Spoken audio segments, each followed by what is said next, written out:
Good morning, Giants. Welcome to Wake Up with Giants TV. I'm Ryan Morris. As always, I'm here with your host, Nick Smith. Better late than never. And I'm in my car today because I'm on the mobile studio.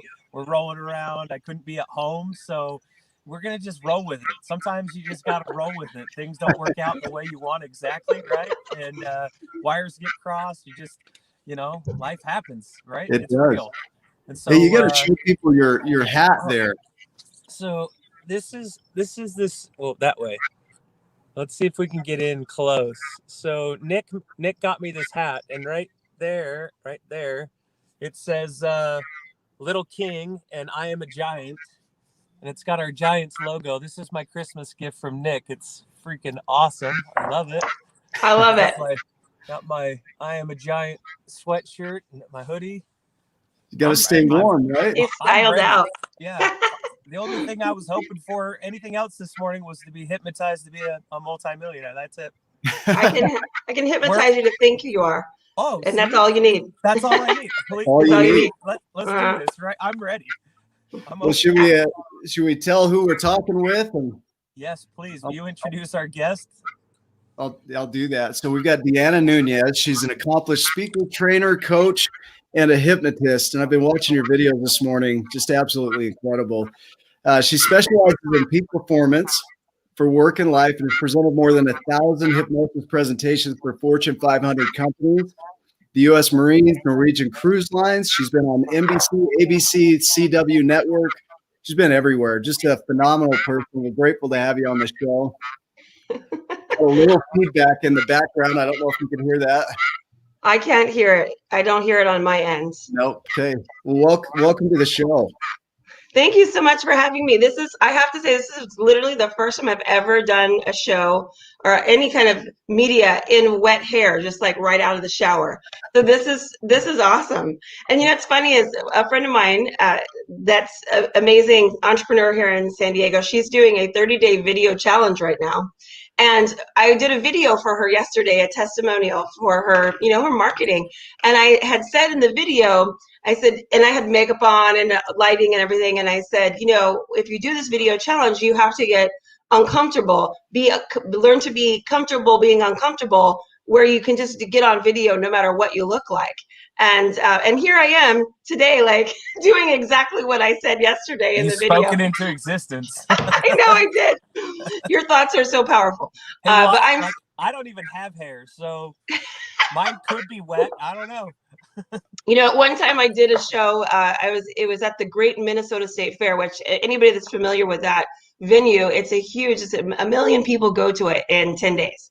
Wow. And I used to do it every single year. I did it for 8 years in a row, and it was an amazing, high energy show, like standout audience. They're just, I would just say, standing room only audience. And one of the shows that I went to the venue that evening, and I left my shoes at the hotel. And one of the amazing things about being on stage in my show was always like my outfits. I loved, styling up, because you're not going to be wearing those outfits just every day around the house. And so it's kind of an opportunity to wear some things that maybe you are a little daring. And so I always had great style on stage, and I forgot my shoes that day. I'm like, okay. And I was freaking out backstage, like, oh my God, I don't have my shoes. What am I going to do? And then I just thought, okay, well, I'm going to go out there and do the whole show barefoot is what I'm going to do. And so I went out there and I'm like, I'm feeling rebellious tonight. I'm not wearing shoes. And then people came on stage and all took their shoes off, which I didn't tell them to do that. But, it's contagious. I mean, you just got to roll with it sometimes. So okay. I love what you guys are doing here with Giants. When I was thinking about just the title, and, it's really catchy, and it's like, I love the idea of waking up with Giants. When I often explain hypnosis, I explain it as, you don't always need me to hypnotize you. It's really about you waking up from your own hypnosis, your own trance that you've been in. And so often the trance is that you're not a giant, that you're small, and what can I do to change the world? And so I want to compliment you guys on your title. I think it's amazing. So it's all about the language that you're using creates your programming for life. Is that kind of how it is? It is. when I started going through, I went through a program that's humanistic neurolinguistic psychology. Yeah. It's a lot of words. And that was in Yeah, 2007. I went through that too. And it's like NLP. A lot of people have heard of NLP, but it's HNLP, humanistic. And there's this element to it that's just it takes it to NLP to the next level. And so through this training, which was with the great Gary De Rodriguez in Santa Fe, New Mexico, I had all of these realizations. Anytime we consume education and some type of learning, we're going to have these amazing aha moments. And I started to clue into words, and it was really then that, and I had learned this 10 years prior in various ways through hypnotherapy training, but that training just made me just put words on my radar. And from that moment on, I decided that I was going to just really listen to my audience, listen to my clients, because they're always dropping breadcrumbs to their subconscious mind.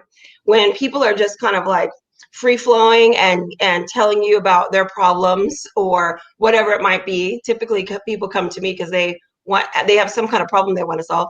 And so if I just listen intently, I can already listen for what their programming is and be that much farther ahead of the game and helping them to just facilitating that process of the breakthrough that happens. So yes, it does matter. And I think we need to never be flippant about our words.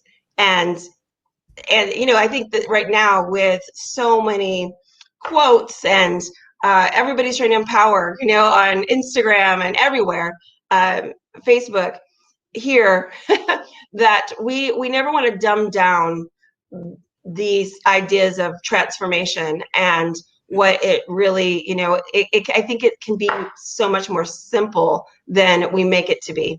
So to your point. Yeah. Right?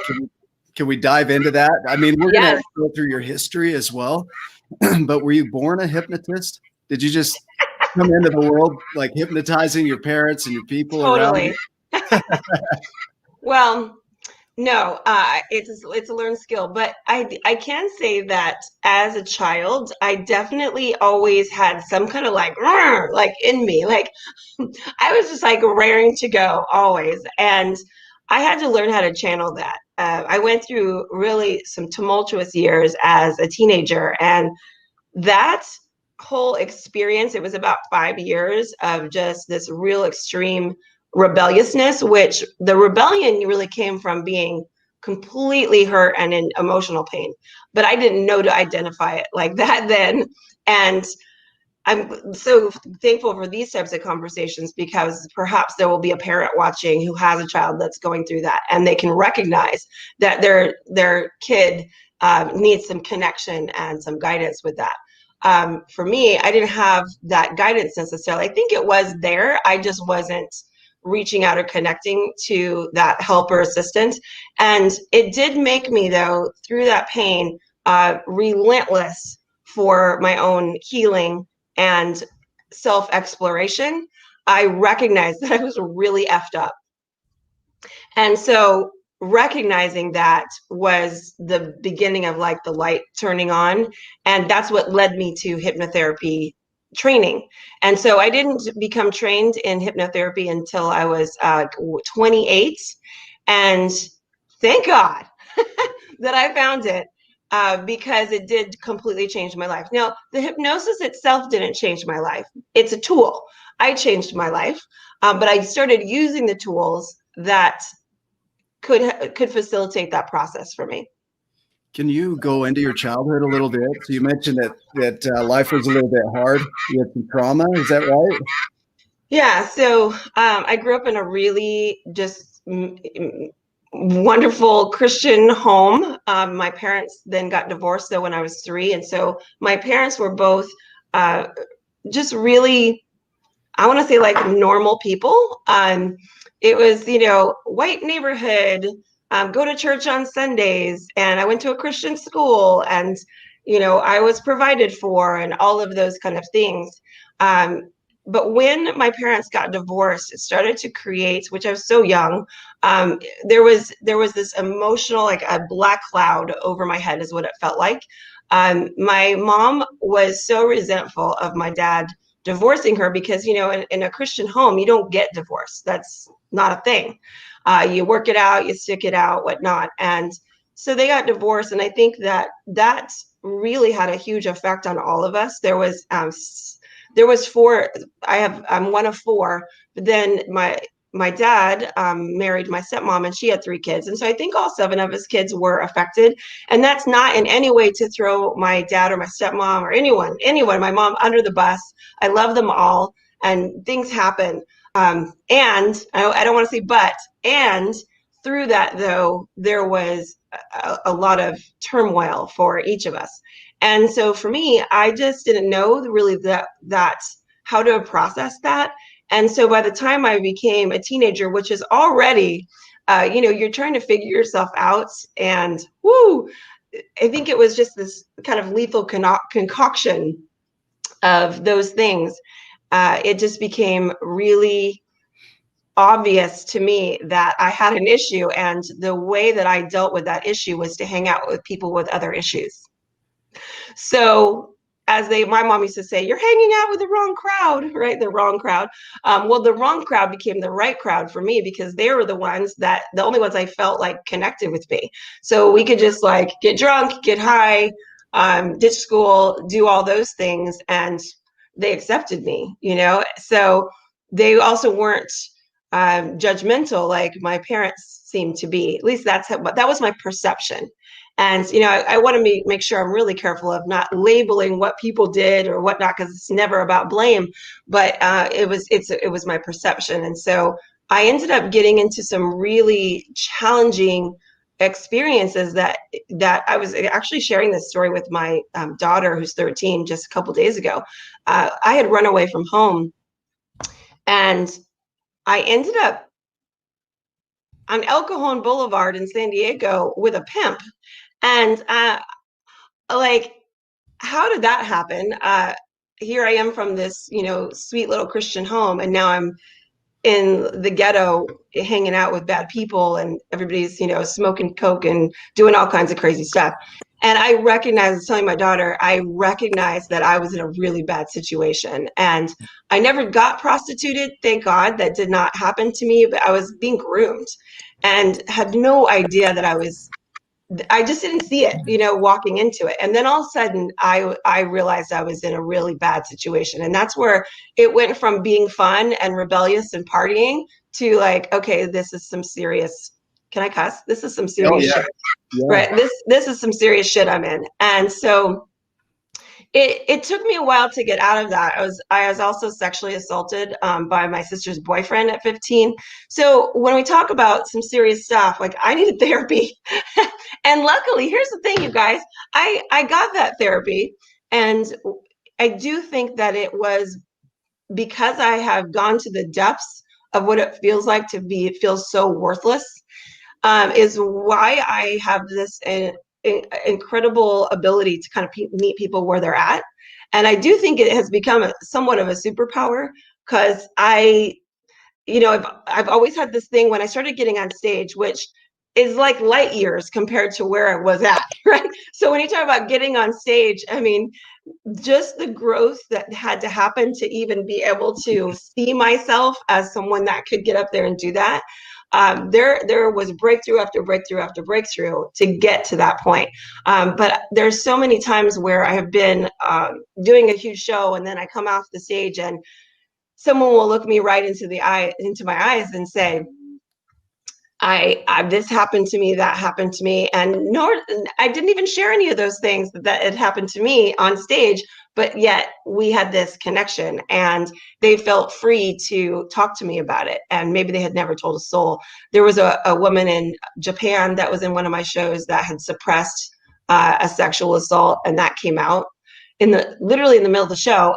Not that the audience knew, but she was having what we call an abreaction in hypnosis. And that's where she just couldn't stop crying.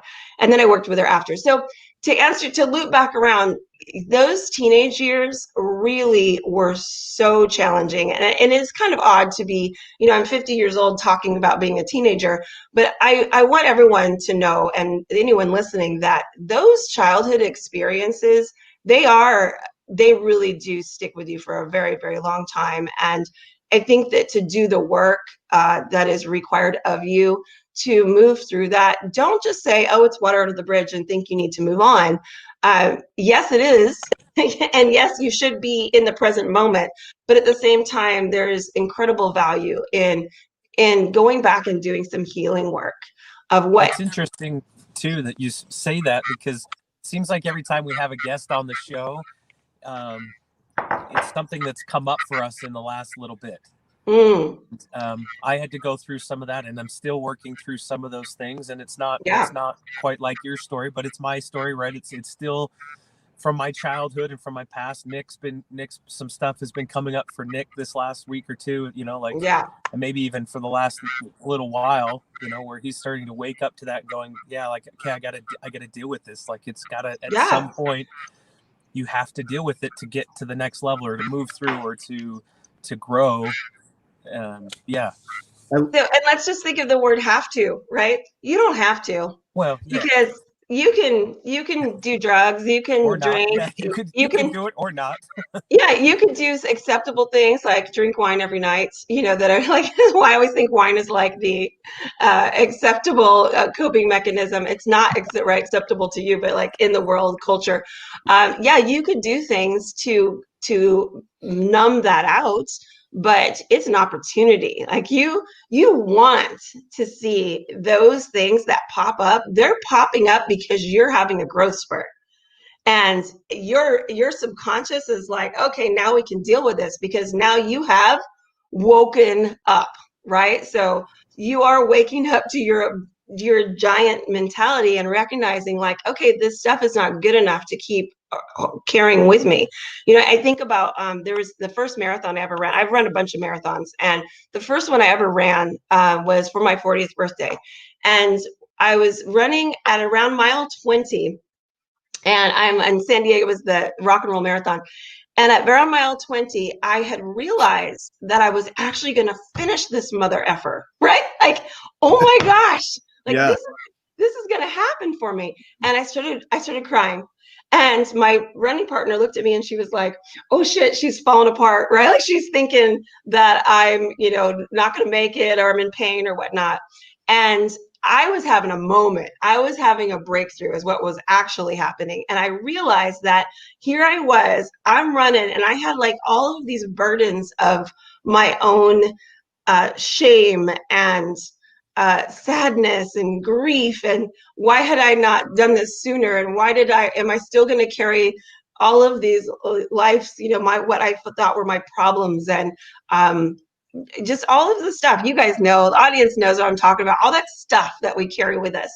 And I thought to myself, like, this stuff on my back does not deserve to cross this finish line with me, because I'm a giant right now. Like, I'm a giant right now, and this shit does not deserve to cross the finish line with me.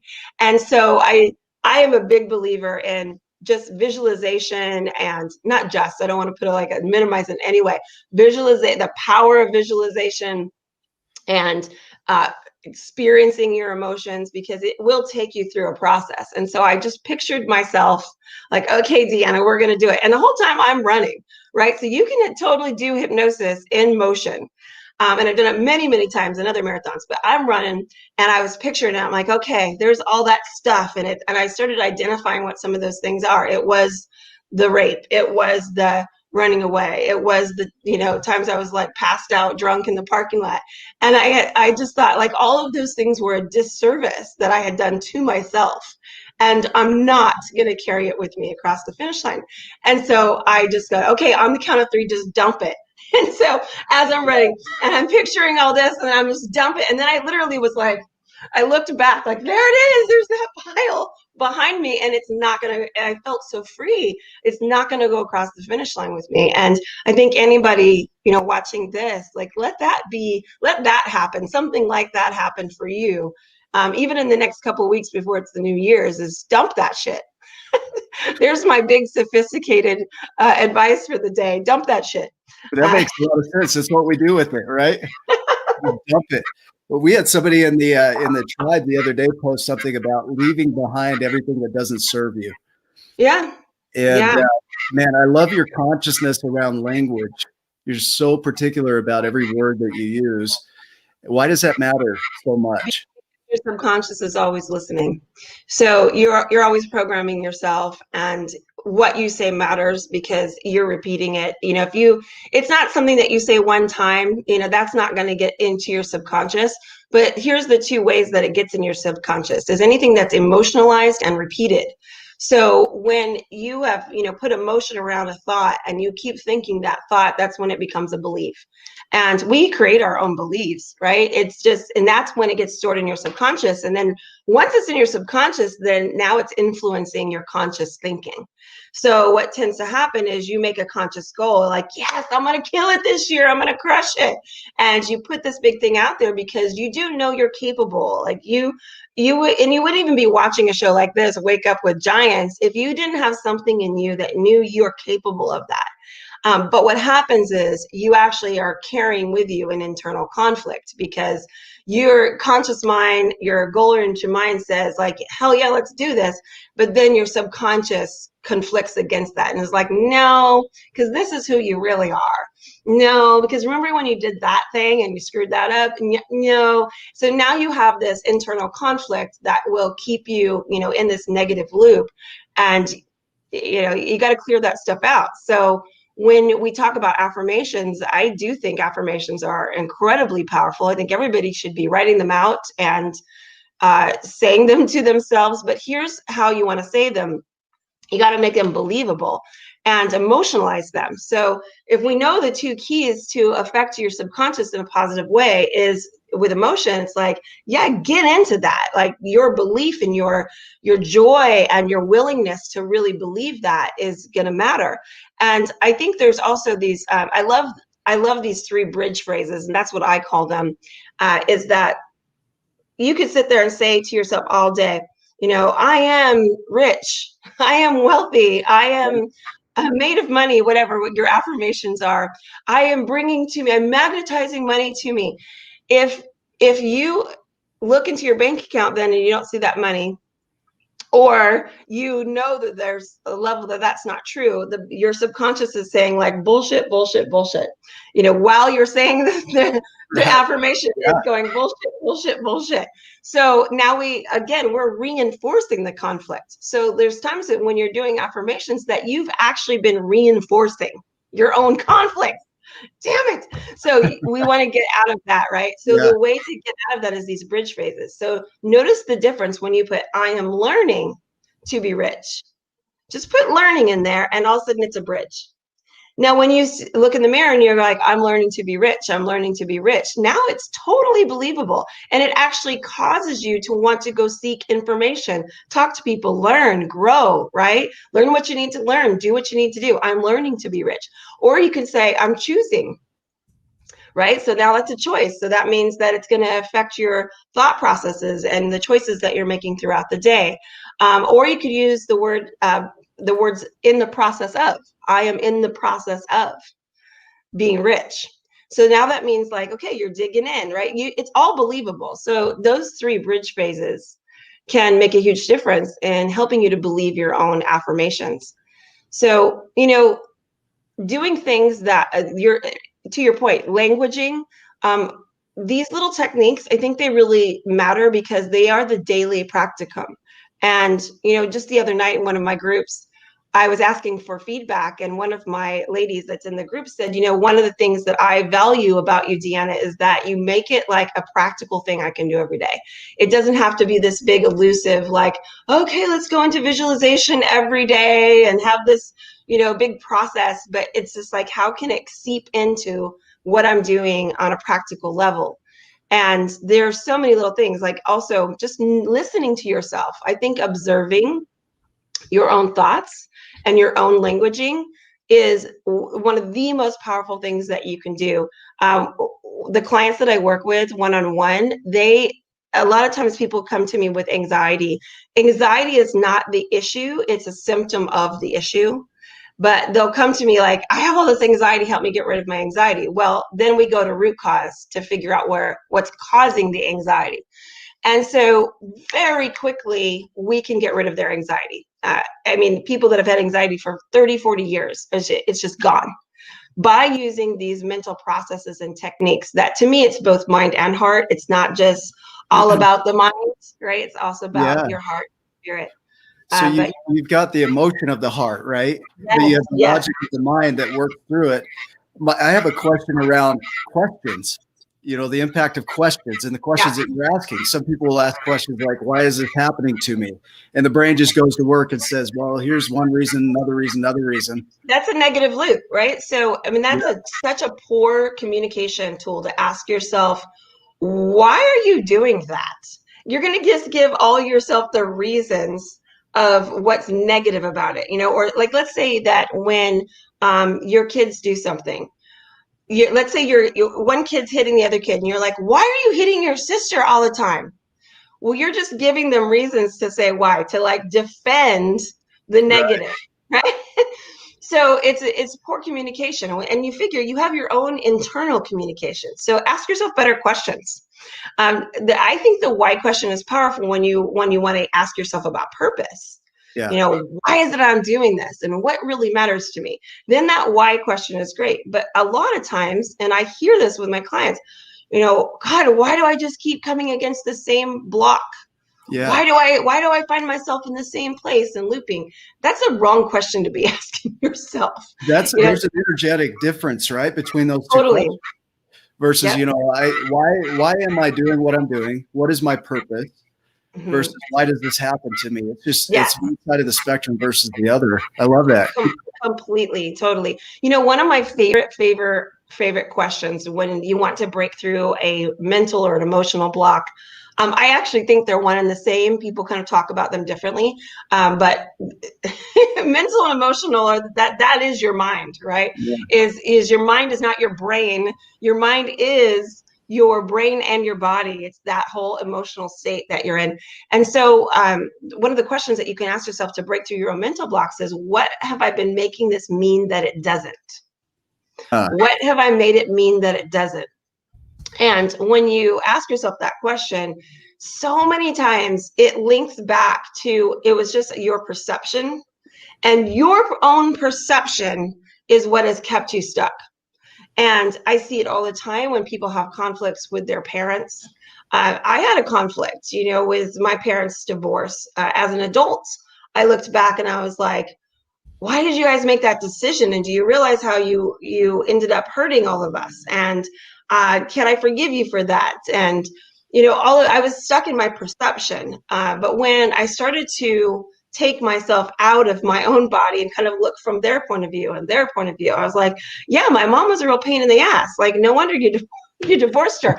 It was difficult. And, just starting to look at things from a different perspective. Well, let's go back to the word observe. When you're going to be in a space of observance, you are going to take yourself out of suffering really, really quickly. Recognize that you often are causing yourself pain and suffering by holding on to a certain perception or thought. And you can break that pain and suffering by making a decision. First of all, the fastest way to end struggle is to make a decision. We only struggle because we live. So first of all, make a decision. And second, observe it versus awareness. I think awareness is a beautiful thing and it has its purpose. However, observance means now you're kind of looking at it from a different perspective. So almost like pull yourself out of you, look at things third party and observe. We get so in our emotion that we're not objective. So when you can be in a space of observance, even observing your own thoughts, right? Listening to yourself and catching yourself. I have this little phrase, like, catch yourself doing it. When you catch yourself having negative thought loops, don't get irritated with yourself for thinking it. Be happy, because now you're actually catching it. It's not just unconscious. If it stays unconscious, you're going to keep wondering why you're not getting further in your life. But when you can catch it and change it in that moment and be like, this is where I'm headed, then you have been powerful in your state of observance.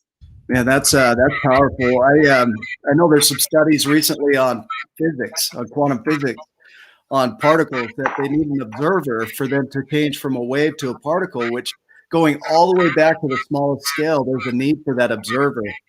Yeah.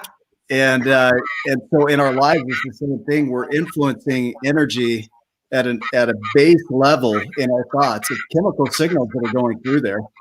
Yes. So if we observe them, then we could stop that momentum, that flow of neurons, and just shift it. Oh my gosh, totally.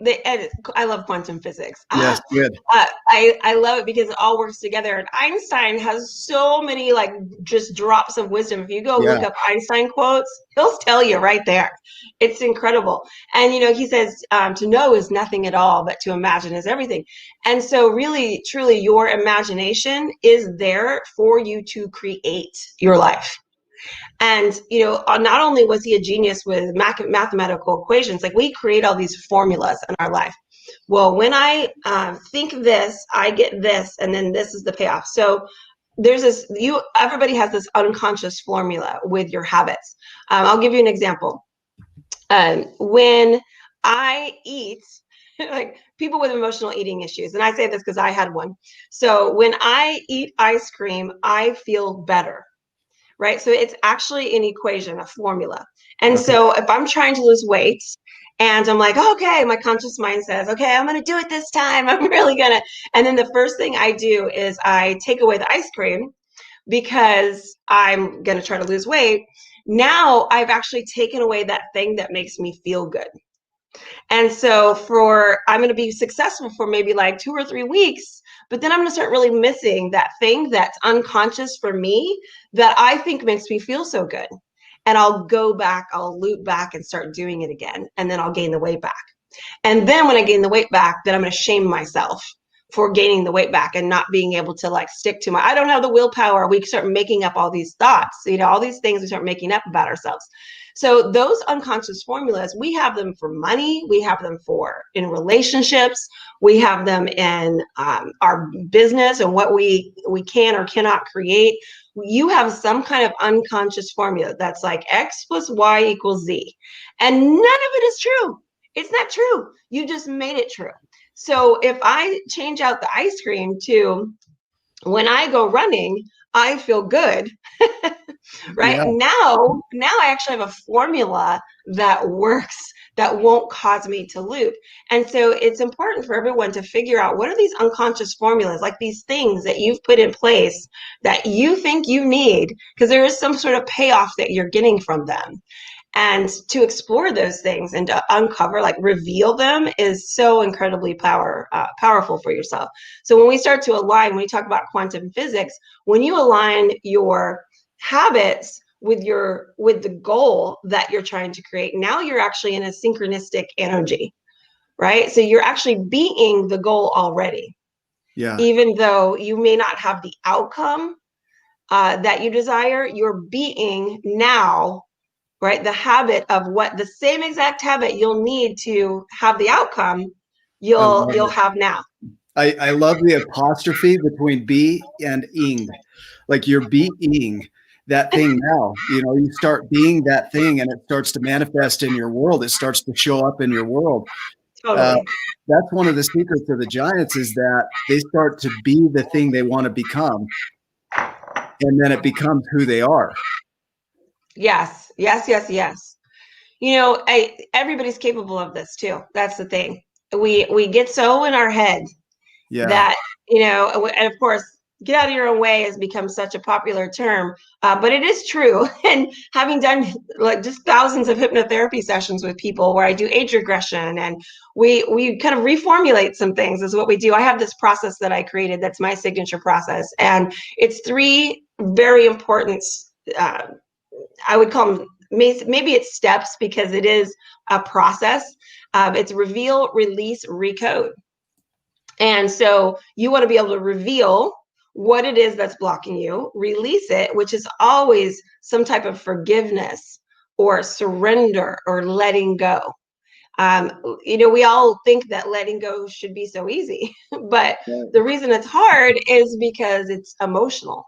And we we're emotional beings. And so it's important to explore those emotions in order to let them go. And then the last part is to recode. And recoding means like you get to create your own programming. And what happens for my people is that they start to become super aware through observance, and they see it now. Before, they didn't see how they were programming themselves, and now it's why they don't have anxiety anymore, because they're like, oh my gosh, I totally get this. I'm so incredibly present. They're no longer living in the past, and they're no longer living in the future of like, I want this, I desire this, I'm not that. And when I get that, I'll be happy. It's like, no, you can bring it to right now. Yep.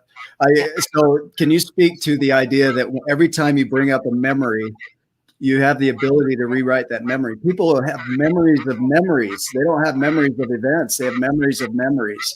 Yeah. And so you can reprogram that. Totally. You can look at it a different way. I'll give you an example.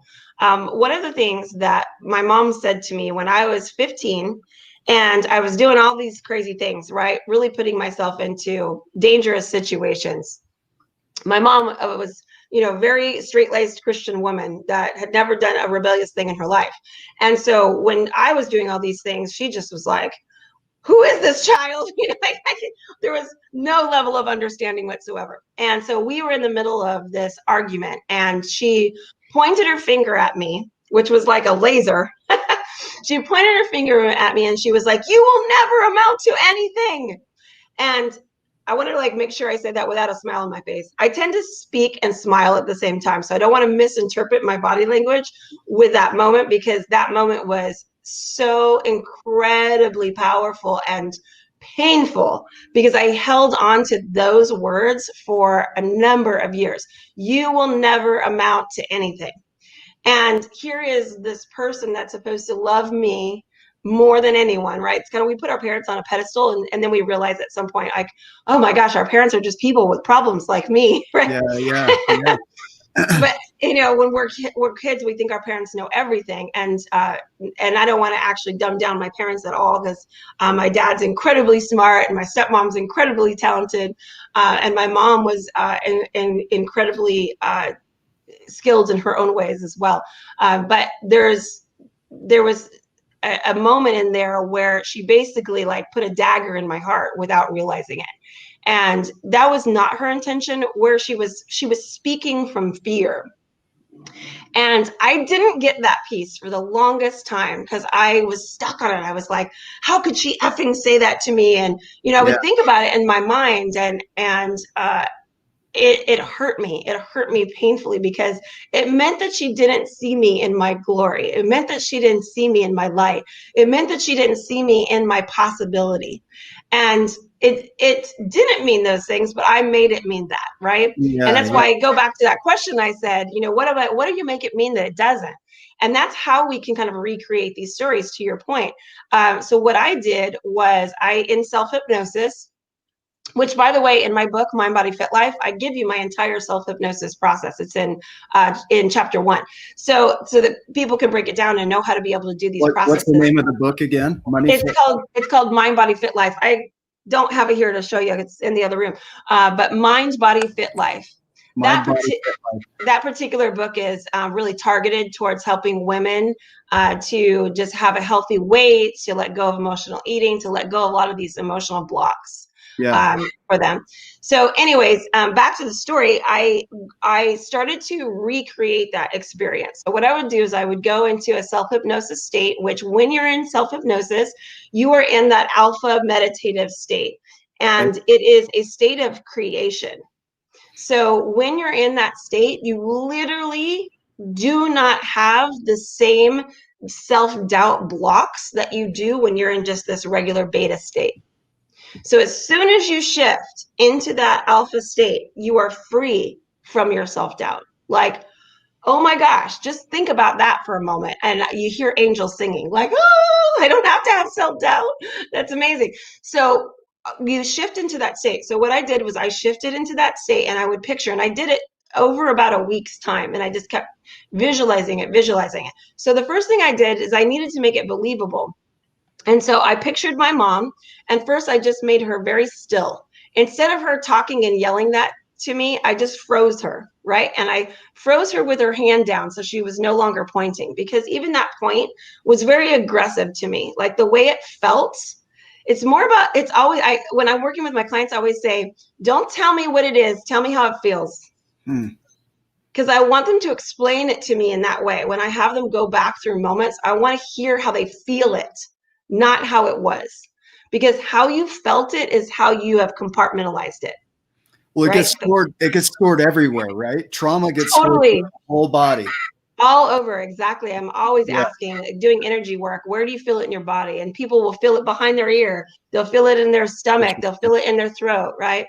So I first wanted to just see her without that aggressive stance, without that body language. And so I just kind of sat with it and like, okay, all right, I see her, because what it did is it softened her in my mind. She's not angry. It's not this like dagger kind of feeling.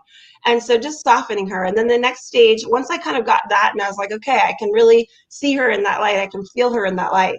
I then started to change the framing of the words themselves. And the words were, you will never amount to anything.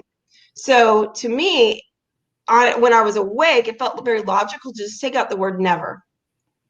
And so then I took that into hypnosis with me. You amount to everything. Oh, wow. Right? Yeah. You amount to everything. And so I started picturing that. I started just picturing that. I started hearing her say it. I started feeling her say it. You amount to everything. It changed the whole thing. I mean, just blow it apart completely, right? And then I started to let it be who I am, right? Let it seep into my bones. Let it be into my mind and my heart. And what does that mean to you, Deanna? What does that mean for your relationships? You amount to everything. And all of a sudden I just felt so incredibly connected. And what I would say too with people when you're going through your breakthroughs, when you have an aha moment and you're like, oh my gosh, that's it, right? You've kind of figured something out, or it just comes to you, that is not the breakthrough. I see where people kind of stop themselves there because they think that's the breakthrough. Maybe you go to a conference, like a motivational conference, and you have that aha moment, or listening to something like this, and you're like, oh my gosh, that's it. And we think that's it, and that's the moment our life changes. That is not the moment your life changes. It's the beginning, but what your job is to do is to now habitize that moment. You've got to have repeated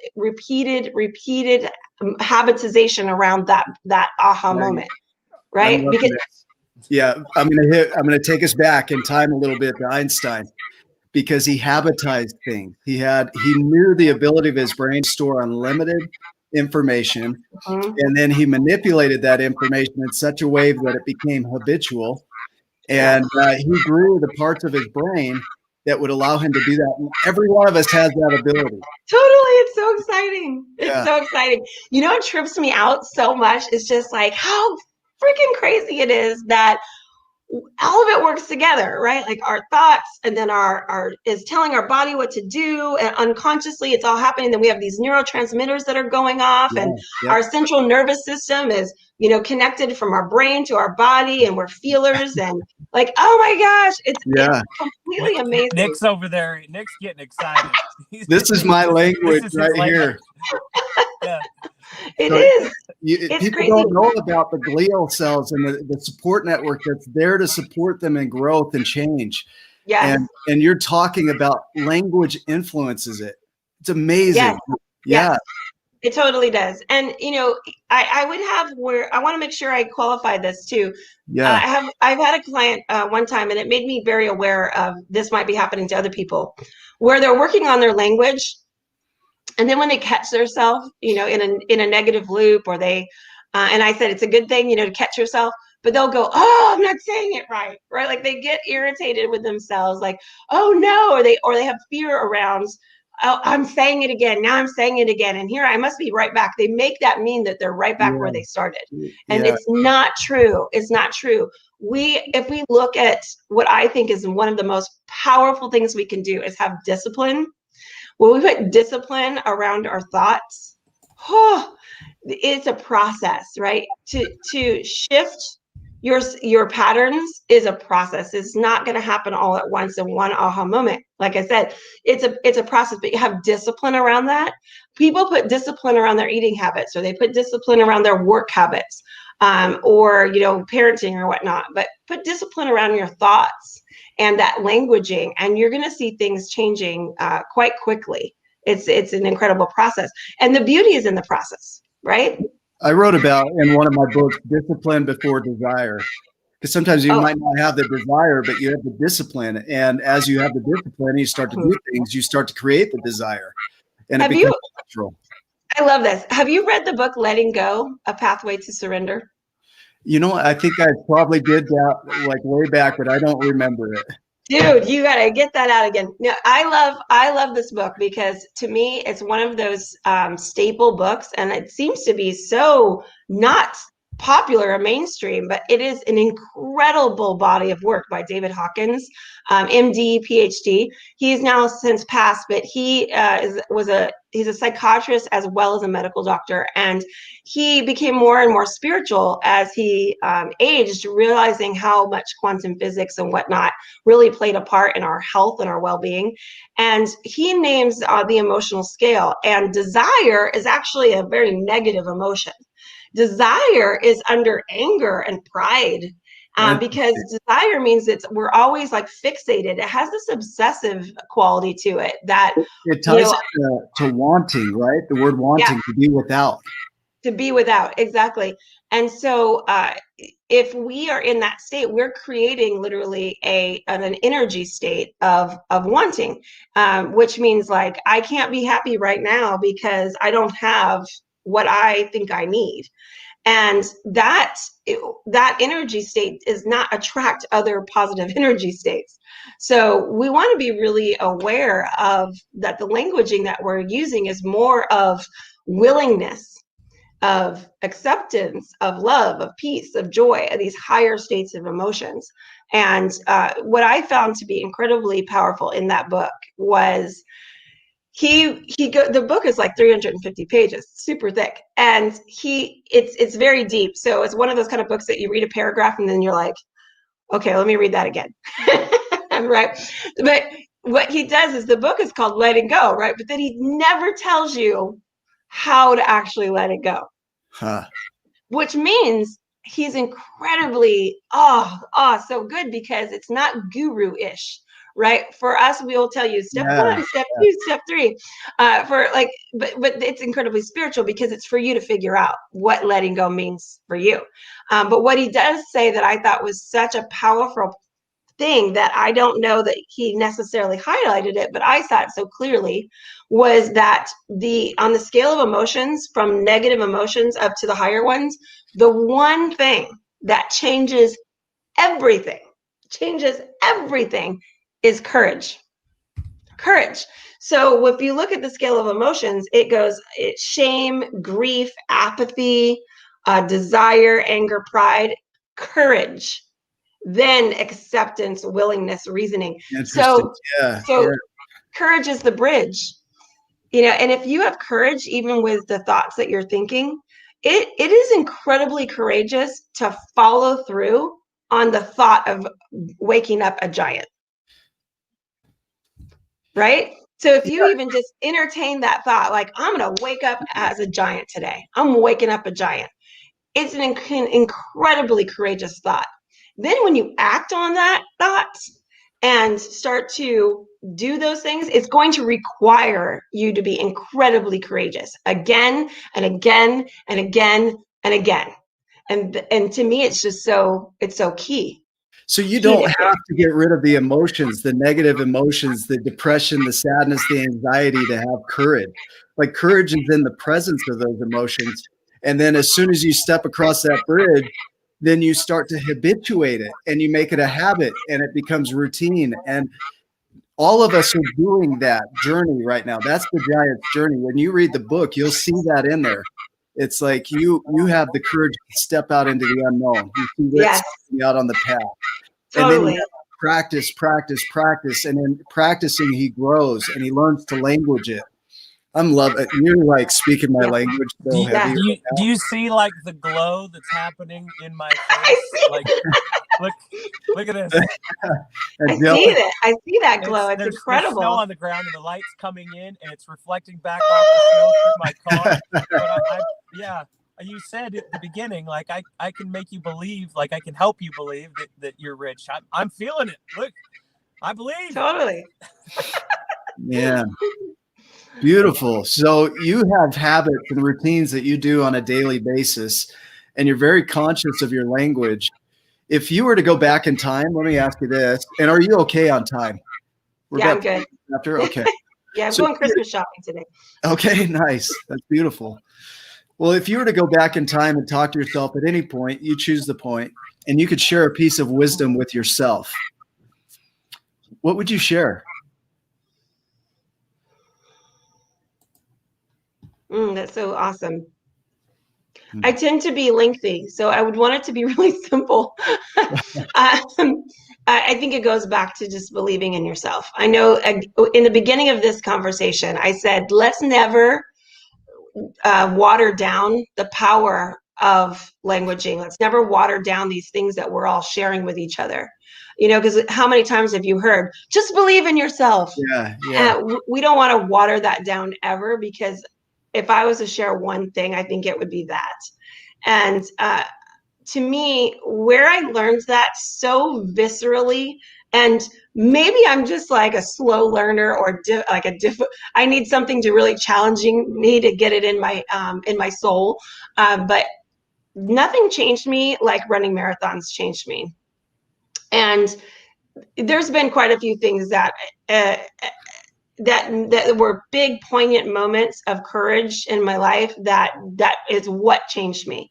So it was the action of like whatever that I did that made me realize like, oh, I can believe in myself. So I think it would come back to just believe in yourself, Deanna. Just believe in yourself. And getting on stage for the first time, that happened in 1999. Oh my gosh. Who am I, right, to get on a stage? Like, I remember thinking, I had this inkling to want to get up there, but I didn't know what I was going to say. And there was a part of me, we have these parts that conflict against each other. Part of me thought, yeah, let's get up there, let's do that. And then there's a part of me that was like, but you have nothing important to say. And I just kept praying and saying to God, I would be like, okay, make it not about me. So before I would get on stage, I'd say, God, speak through me. God, speak through me. I know there's an audience that needs to hear something, so God, speak through me.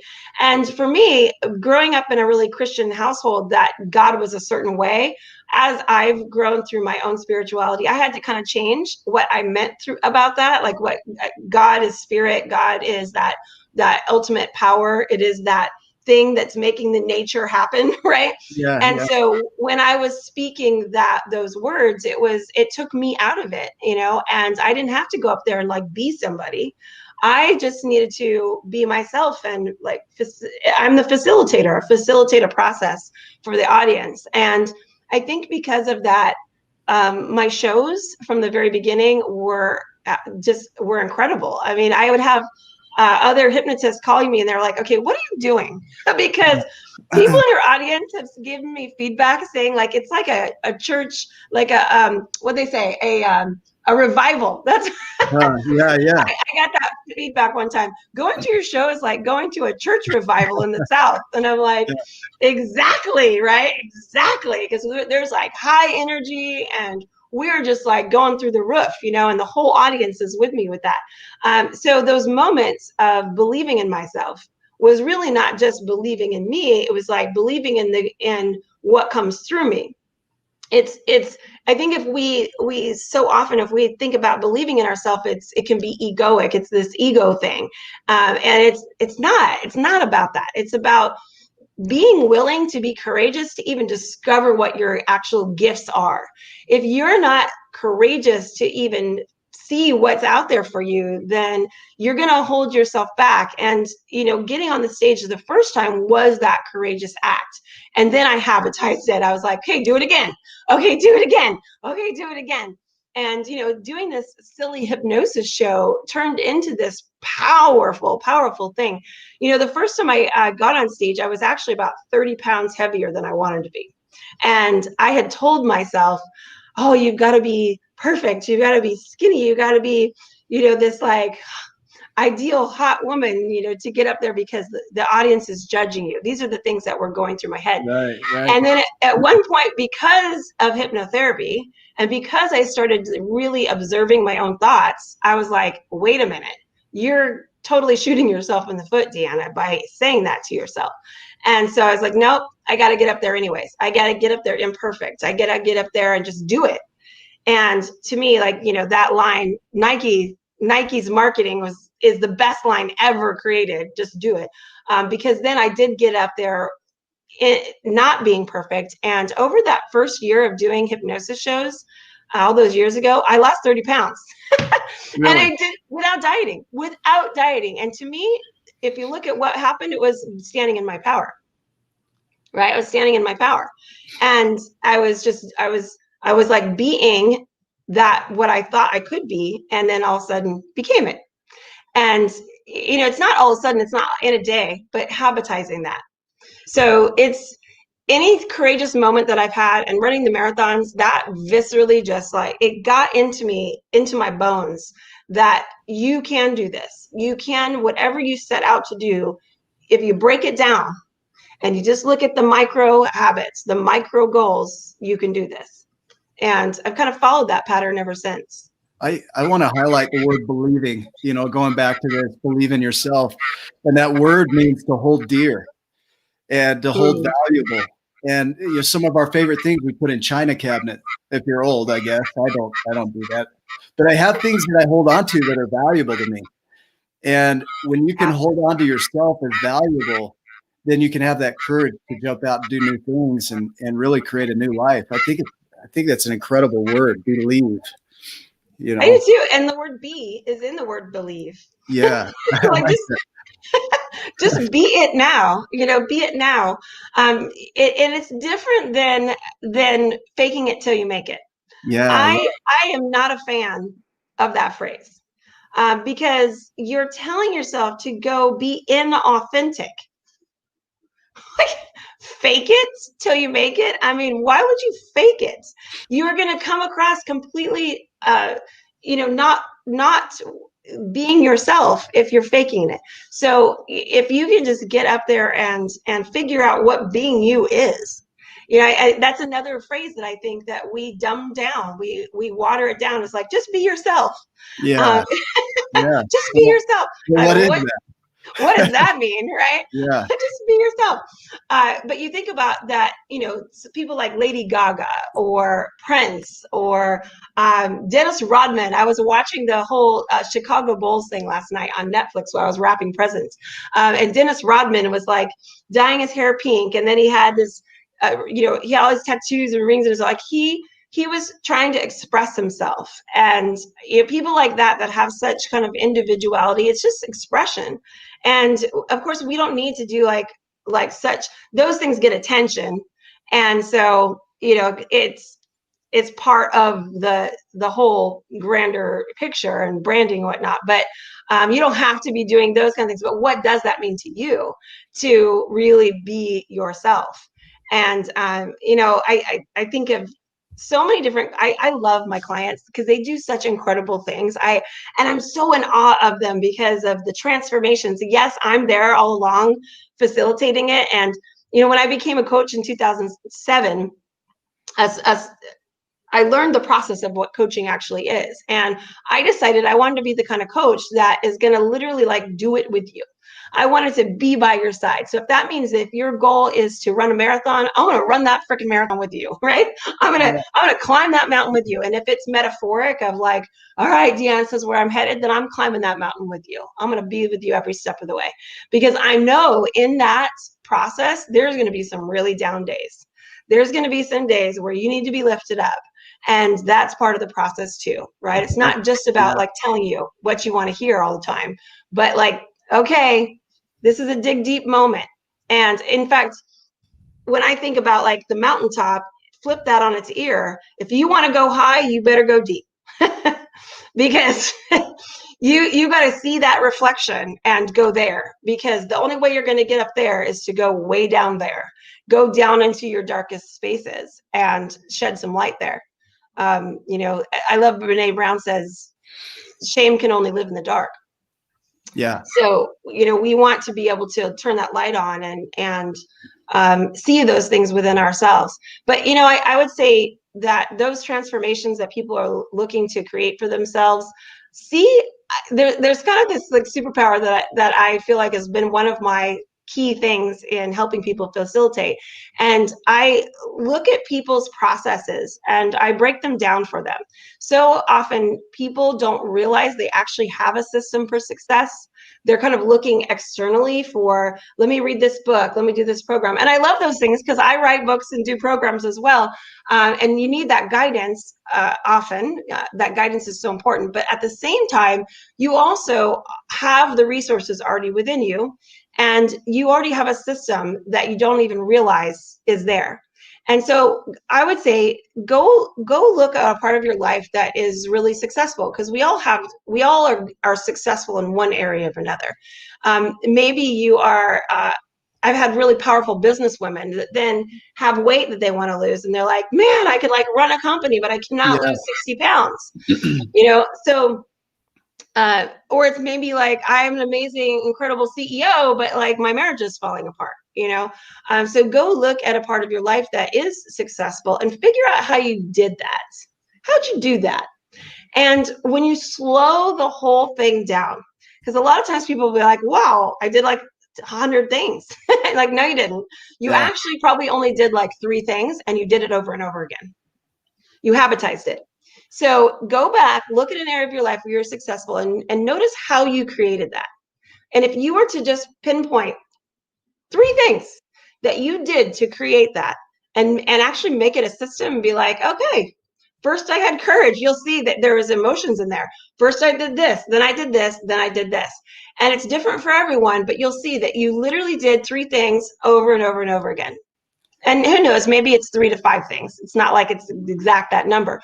But then you take that and you just put it into this section of your life, and you'll see that you can have success there too. Our company name is Mandelbrot, after the mathematician. And he created an equation that's incredibly simple, but when repeated, it creates complexity. And people are looking for these complex processes. If I do this formula that somebody told me, and it's this, and I repeat that, then I'll get there. And then they don't do it because it's too complex. But it's the simplicity repeated that creates complexity. You know, division of cells, you know, they divide and they create the same cell over and over until you have trillions of them in your body. And it's simple process, small step. I mean, it's beautiful. I love that. I could go for hours with you. I know, I could too. Here we are. Yeah, I love it. Thanks, you guys, for having me. So how do people find you? How do we support you? What are you up to right now? Well, you could go to wakeupyourbest.com. It matches you guys in a way there. Wakeupyourbest.com. I think is easier than my name. Also leads there. Yeah, Deanna Nunez.com goes there too. But wakeupyourbest.com. Yeah. And the next year, I'm excited about what is to come. I'm going to be doing quite a few trainings this year, and I'm going to be offering it kind of on all levels. I do a lot of private coaching, but I'm going to be rolling out my Vital Mind training, where I really teach people these processes that I'm talking about. We deep dive into them. And one of my favorite things is to really help people see it in themselves. So not just teach them a process, but how does this process apply to you? So one of my things is— Sign me up. I'm in. Awesome. I am going to be rolling it out on several levels, so that I don't think financial availability should be a part of your learning. You know, for those people that want that private coaching, great, sign up for that. But I also am going to be rolling out some opportunities that really anybody can dive into to start to make those changes in their life. So look for that at wakeupyourbest.com. And that's my role in the world. I figured out a long time ago that my purpose is to encourage other people to have courage. It's my word. Courage is my word. And I live by it. I know it's the only way I've gotten anywhere. So maybe it should be wakeupyourcourage.com. Oh my gosh, is that available?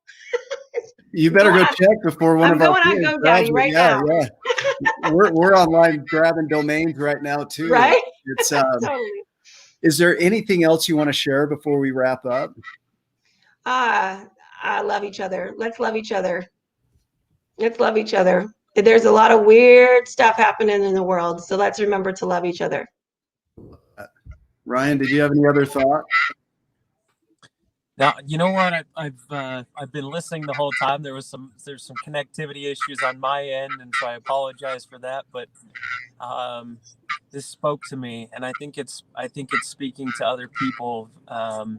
It's interesting every week that when we have guests come on, that only that guest can touch certain people. You know, you could broadcast. Me and Nick can broadcast our message, and sometimes falls on deaf ears, but people that are tuning in to these Wake Up with Giants conversations with other people can then also see themselves in that guest.